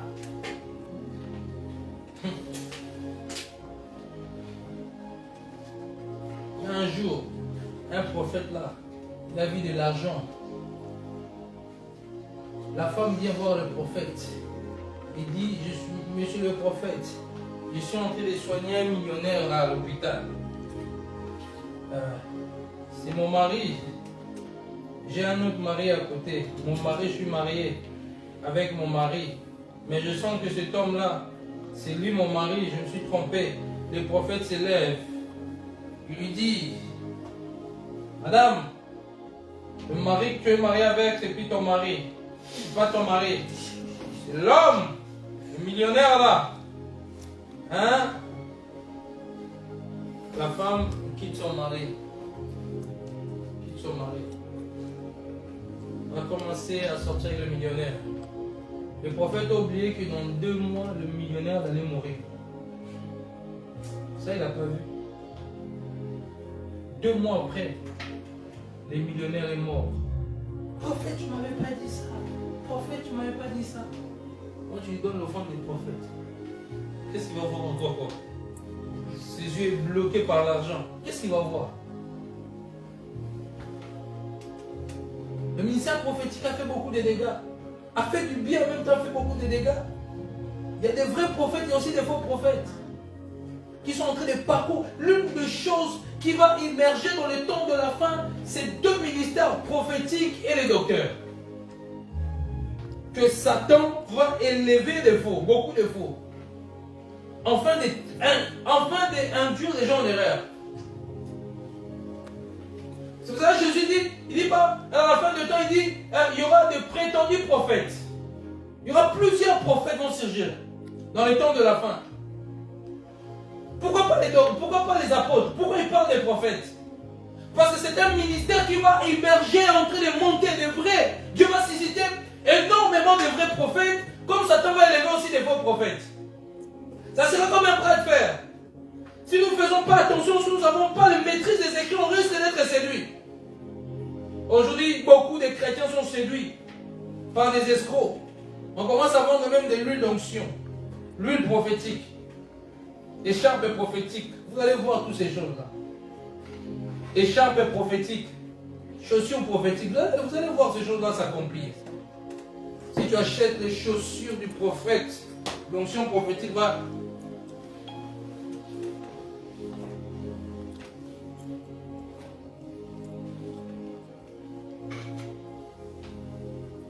Si tu achètes, tu touches la barbe du prophète, tu auras une onction qui va te faire tomber au sol. Et tout le monde, on quitte l'église, on commence à fuir. On quitte le pasteur, on commence à fuir. Hé, là-bas, les prophètes venaient d'Israël. En plus, il a laissé la barbe ici, comme Ben Laden. Il a laissé la barbe ici, tout le monde court. La barbe, il a l'onction. Hein? Dieu lui avait dit de laisser la barbe jusqu'aux pieds. Maintenant il dit, bon, qui va donner 200 euros, 200 euros, 1000 euros, 2000 euros, tous les chrétiens, même ceux qui ne contribuent pas là, on ne leur demande pas l'argent pour aider la salle. Ils sont là-bas, ils courent tous d'abord, ils font la file. Un pasteur a invité un homme de Dieu, un prophète arrive. Ce jour-là, il s'est fait 50 000 euros d'un jour à l'église. Le pasteur a touché la tête, il était attristé, il dit ici, on cherche de l'argent pour payer la salle. Le prophète, il dit, qui va j'ai besoin de quelqu'un qui va s'aimer 1000 € pour le ministère. Comme il venait des États-Unis, tout ce qui vient des États-Unis, c'est beau. Quand tu es de l'Europe, tu n'as pas de valeur. Tu payes, on va payer la salle, on ne te calcule même pas. Mais un escroc qui vient, il lève la main. Ouais, les gens, 1000 €. Et l'onction d'Amérique, il y a plus d'onction d'Amérique. Ça n'existait pas. Ça n'existait pas. Lève la main. C'est triste de voir des choses comme ça. Des réalités comme ça. Et tout le monde court. On vous vend de l'huile. 50 € pour l'huile, l'onction. Dimension de l'huile. On va te donner même de l'huile selon la dimension de l'onction. Et de l'huile à 20 €. Et de l'huile à 30 €. De l'huile à 30 € a plus d'effet que l'huile à 20 €. Et on court comme des malades. Parce qu'on ne lit pas la Bible. La Bible dit que mon peuple périt par manque de connaissances. Ils ont rejeté la parole de Dieu. Et c'est ce qu'on est en train de vivre. C'est des choses qu'on est en train de vivre dans le temps de la fin. Où tout le monde veut les prophétiques. Tout le monde veut les prophétiques. C'est bien. Mais si tu n'es pas appelé, ça ne sert à rien. Pastoral aussi, c'est très bien. Moi, je félicite même le pasteur, c'est un métier très dur. Quand j'étais avec mon père spirituel, j'étais son pasteur adjoint. Moi, je fouillais même les âmes là. Courir là derrière les âmes, c'est compliqué. Mais lui, il était la passion. Il était là pendant des heures, il m'écoutait. Il y a des âmes qui te prennent 1 heure du temps. Tu es en train de somnoler. Moi, j'étais même en train de somnoler là, même derrière. On est parti voir quelqu'un. Je ne sais pas comment il a couché. Je me suis dit, mais comment il fait? Ça va, oui. Écoutez quelqu'un 1 heure, 2 heures. Ça c'est fait pour les pasteurs, ça. Ils ont la patience. Ça c'est compliqué. Hein? Moi j'ai juste le ministère le plus compliqué. Pastoral. C'est le pasteur, des fois on appelle à 3 h du matin pendant qu'il est en train de dormir. Et quand il ne répond pas, le membre est fâché. Alors pourquoi il ne m'a pas répondu? Pourquoi il ne m'a pas répondu? Non. Il y a le pastoral aussi, il y a l'évangéliste. Un grand ministère. Moi j'ai commencé en tant qu'évangéliste. J'allais dans la rue, je prêchais l'évangile. J'ai rencontré beaucoup de personnes. Beaucoup, on était avec la sœur Patricia. On allait en France. On a fait des événements ici. Avec des frères de France. On a fait des événements. On a bougé un moment à Bruxelles, la jeunesse a commencé à venir. Les gens ont commencé à évangéliser parce qu'on avait créé un groupe puissant. C'est bien. Tu vois des personnes, tu parles avec des personnes, vous allez à soigner, vous allez dans plusieurs villes à Bruxelles. Vous voyagez même à des Strasbourg. Où on a vu des paralytiques s'élever. C'est bien toutes ces choses-là. On va toujours être prophète. Si tu n'es pas appelé à un ministère, ne porte pas les manteaux de ces ministères, tu risques de mourir. Parce que si les lions attaquent, ils doivent voir aussi en face un lion. Hein, si c'est un chien, tu risques de te faire manger. Ne portez pas un manteau que Dieu ne t'a pas donné. Ne portez pas un manteau que Dieu ne t'a pas donné. Sois sûr, quand Dieu t'appelle dans un ministère, Dieu confirme à travers les autres. Quand Dieu m'a appelé à tel ministère, Dieu va parler, ne t'inquiète pas. Tu vois, où est le prophétie là? Pour arriver à l'accomplissement, tu attends des années. Donc ça veut dire quoi? Tu vas aller là-bas. Un jour, j'étais en train d'évangéliser dans la rue, en plein mur, en criant au bois. Une femme, une prophétesse qui venait du Mexique s'arrête là, dit, toi tu es un prophète. Mais moi je suis en train d'évangéliser, je dois dire quand tu l'évangélises. Il s'arrête. Il me regarde, il dit, toi tu es un ministère prophétique. L'évangile c'est la grâce que Dieu t'a donnée, mais ton appel c'est un ministère. Il a commencé à prophétiser sur moi. Combien de personnes? Dieu confirme toujours quand il t'appelle. T'inquiète pas, tu vas te fatiguer. Même quand Dieu va t'utiliser dans le monde, tout le temps cette prophétie va revenir. Peut-être tu le verras dans 20 ans, mais entre-temps, tu vas toujours recevoir les mêmes. Tu vas dans telle église, quelqu'un s'élève. Ah, Dieu t'appelle à ça. Il te rappelle toujours ce que Dieu t'a dit dans le secret. Ne soyez pas pressés à vouloir le prophétique. Ne soyez pas pressés d'être des murailles. Moi, je vais au ministère prophétique. Non. Reste dans ton couloir. Même dans ton couloir, tu peux opérer dans la grâce prophétique. Tu peux être pasteur, mais avoir la grâce prophétique. Tu peux être évangéliste, avoir la grâce prophétique. Tu peux être docteur, avoir la grâce prophétique. On n'est plus dans l'ancienne alliance. Dans le Nouveau Testament, la grâce a été répandue pour tous.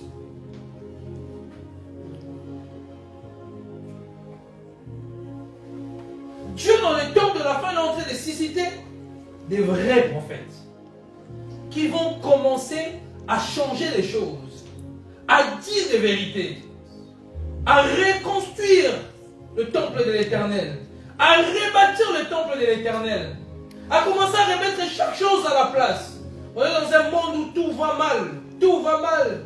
Aujourd'hui même, on m'a même appris aujourd'hui que à partir, ils ont voté une loi que à partir de 14 ans, tu peux choisir ton propre sexe. Ouais.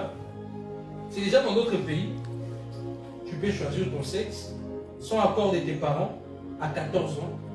Tu vas, moi je suis plus homme. Moi je suis à partir d'aujourd'hui femme. Même dans nos cartes d'identité, ça va changer, on mettra plus genre féminin, masculin. Il n'y a plus. Les nouveaux cartes, même en Belgique, je pense. Ça a déjà changé? Pendant que l'église est en train de dormir, les occultistes sont en train d'opérer. Où sont les prophètes? Où sont les prophètes qui peuvent parler à table? Où sont-ils? Il y a des personnes que Dieu a élevées, ils ont une voix pour parler. Nous ne sommes pas encore dans notre élévation, quand ça va arriver? Et ils sont déjà là, le monde le voit. Ils ont maintenant cette facilité de parler et de dire les vérités. Mais ils ne le font pas. Ils ne le font pas. On commence à se cacher derrière la sagesse. Parce qu'on a peur. On commence à se cacher derrière la sagesse. Entre-temps, le monde est en train de courir à la fin. Entre-temps, les gens sont en train de mourir. Entre-temps, on est en train de changer les systèmes maçonniques. De plus en plus, la sorcellerie, la magie, l'occultisme est en train de prendre de la place. Regardez la télé. La magie qu'on est devenue comme dans bois de l'eau. Quelqu'un vient là. Il va faire des émissions avec la magie. Il fait le tour des magies. Ça devient normal. On vous enseigne la sorcellerie ouvertement, ça devient normal. Parce qu'il n'y a plus de voix. Il n'y a plus de prophètes qui ont la voix pour parler.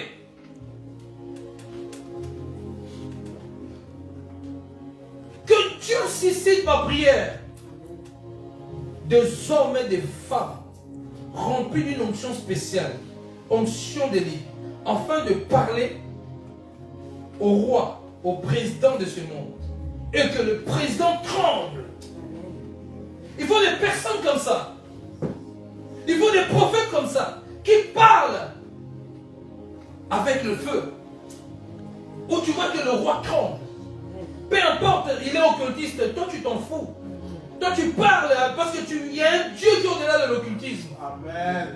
Je crois que dans les temps à venir, Dieu va commencer à susciter cette jeunesse des prophètes, des évangélistes, qui auront la capacité de parler avec le feu. Amen. Qui n'auront pas à avoir peur de Jézabel. Qui dira à Jézabel, si tu ne te réponds pas, tu vas mourir. Amen. C'est l'onction là qui doit revenir à l'église. L'onction là qui doit revenir dans la nation. Le prophète a l'œil pour voir dans la nation. À la bouche, c'est la bouche de l'Éternel qui doit parler. Et quand Dieu élève l'Éternel dans les prophètes, le cœur de Dieu est attristé. Parce que Dieu les a élevés dans une dimension. Le monde le voit, mais il ne parle pas. Le prophète en Afrique, il ne parlait pas aux nations. Nos nations africaines, le président vole de l'argent, escroque le peuple. Escroque le peuple est toujours dans la captivité, comme si les enfants d'Israël, comme ils étaient en captivité en Égypte. Le pays ne change pas, toujours la même chose. À chaque fois de président, il vient escroquer. Et Dieu va établir des personnes qui sont connues dans les réseaux, dans les médias, mais ils n'ont pas la capacité de leur dire des choses là. Il y en a peut-être sur 100%, il y en a peut-être 2%.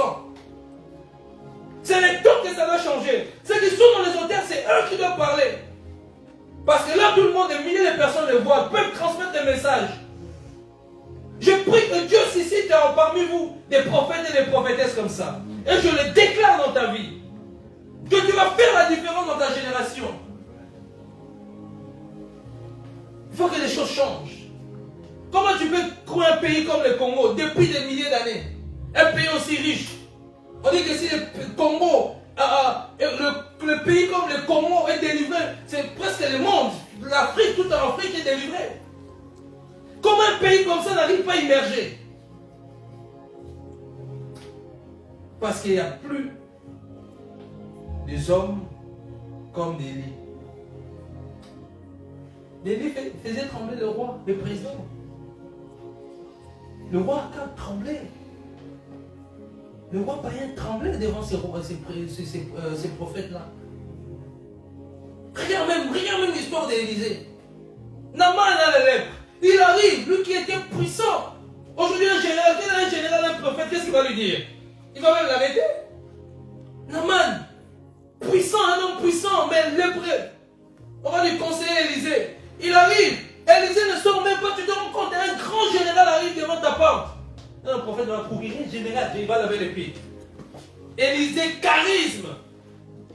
Parce qu'il sait qu'il est au-delà du général dans le monde spirituel. Un prophète, il est au-delà. On doit respecter le roi, les ministres. Mais dans notre office spirituel, c'est nous sommes les gardiens spirituellement de la nation. À moins que le président, le roi, est avec Jésus-Christ. Nous sommes les gardiens spirituels. Les enfants de Dieu.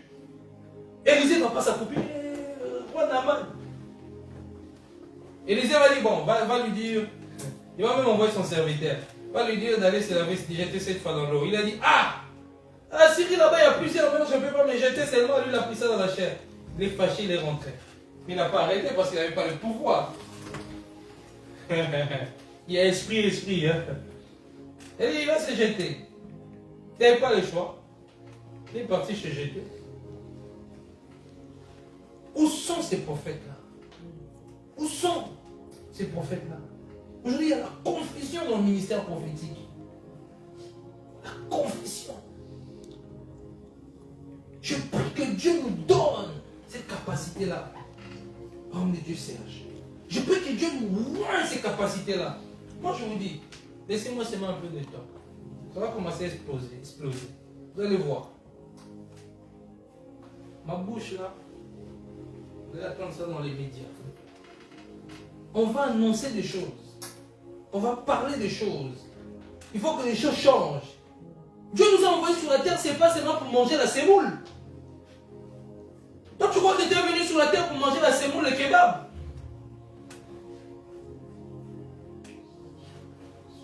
Pendant que le peuple est perdu, il y avait des prophètes comme Élie dit, bon, emmenez-moi le peuple et rappelez vos prophètes des Baals. Confrontation. Où sont les personnes qui vont confronter les occultistes? Aujourd'hui, on a des scientologues, des gens qui sont dans la scientologue, des scientifiques, en train de faire croire que le monde vient d'un Big Bang. L'homme vient du singe. Où sont les prophètes qui vont s'élever avec une autorité spirituelle? Ma prière pour toi, que Dieu te donne une onction supérieure. Que tu grandis dans une dimension élevée. Afin que quand des plans en train de comploter comme les Assyriens se comploter comme les enfants d'Israël, il y a Élisée qui voit. Ma prière que tu sois la solution pour ta nation. Tu dois être la solution, la réponse. Quand on cherche la réponse pour une nation, tu dois te présenter, mais voici. Je suis la réponse à ça. Quand les enfants d'Israël manquent la manne, il y a la manne qui vient. Quand ils doivent traverser de l'eau, il y a les bâtons qui écartent de l'eau en deux. Parce qu'il y a un prophète. Par un prophète, Dieu a gardé Israël. Les a fait sortir de l'Égypte. Par un prophète, Dieu les a gardés. Le ministère prophétique, ce n'est pas un ministère de jeu.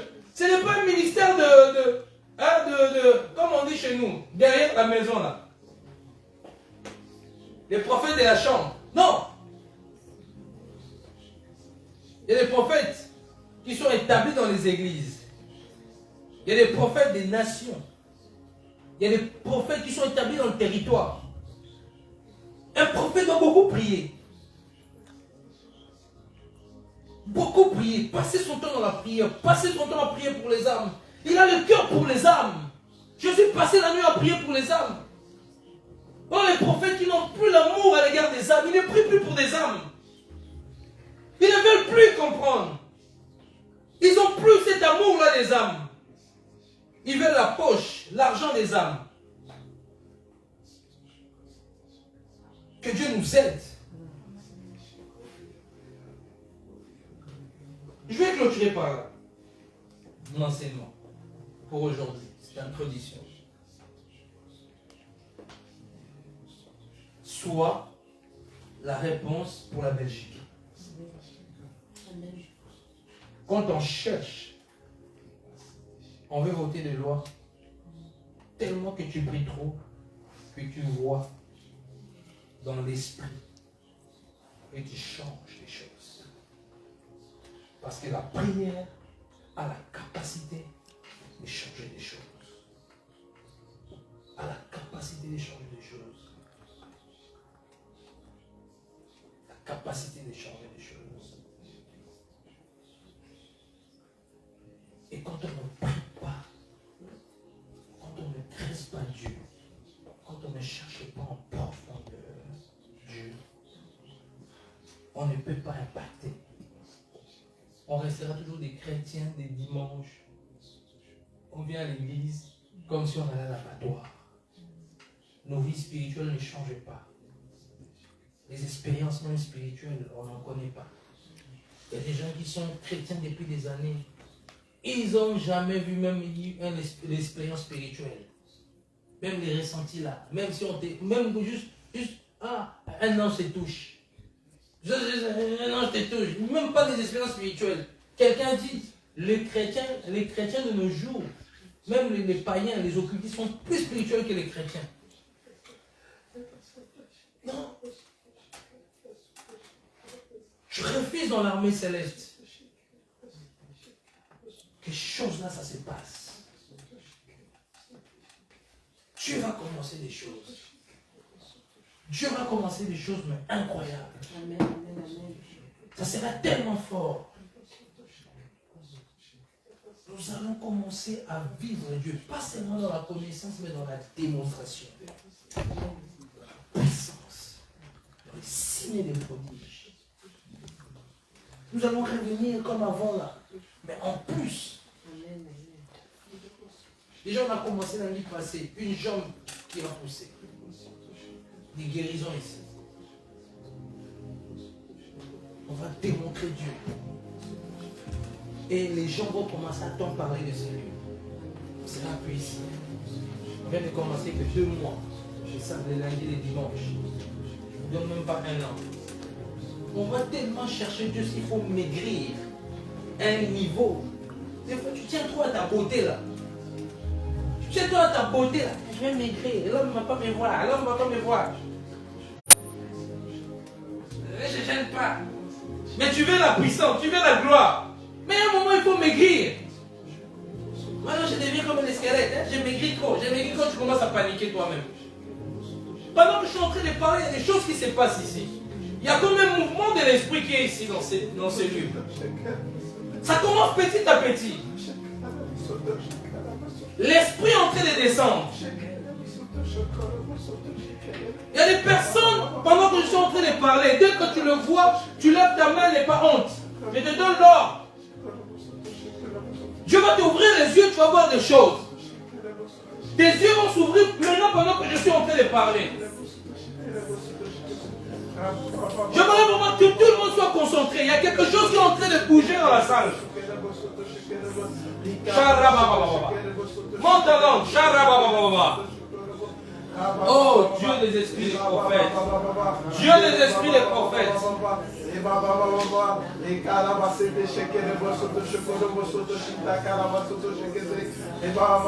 y a quelqu'un, si tu vas voir le ciel ouvert, Jésus est en train de descendre.